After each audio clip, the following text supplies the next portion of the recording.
In a significant shift in the international geopolitical landscape, the recently established Peace Commission held its inaugural meeting in the United States yesterday. Attended by a diverse array of member nations and observers, the summit signals a bold attempt by the American administration to redefine global governance and security outside traditional frameworks like the United Nations. While framed as an initiative for stability and economic cooperation, the Commission appears to be a vehicle for strategic expansion, involving complex trade deals, nuclear energy partnerships, and controversial peacekeeping arrangements that have put global powers on high alert.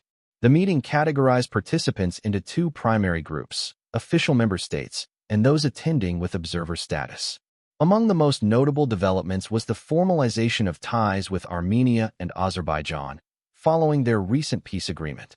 The United States has moved quickly to solidify this peace through heavy investment, including a $9 billion civilian nuclear project and a $4 billion artificial intelligence initiative in Armenia, aimed specifically at reducing regional dependence on Russian energy.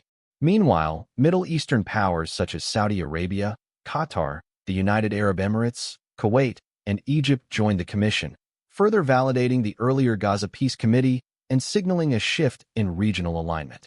Central Asian nations like Kazakhstan and Uzbekistan also took prominent roles, reflecting their growing economic and strategic importance in the sectors of energy and critical minerals.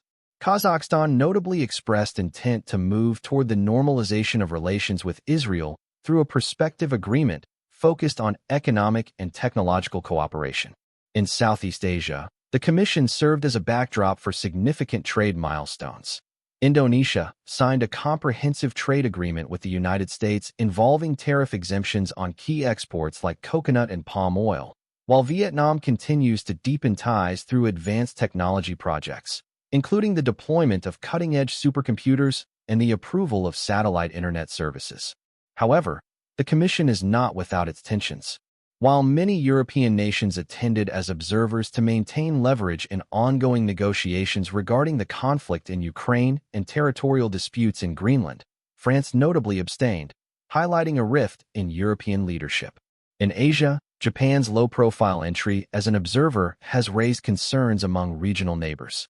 Analysts suggest Japan may use the Commission as a mechanism to bypass constitutional restrictions on military normalization and arms exports under the guise of global peacekeeping. Furthermore, the inclusion of Kosovo as a member has sparked debates regarding the potential for other disputed regions to be brought into the fold, a move that could challenge established international red lines.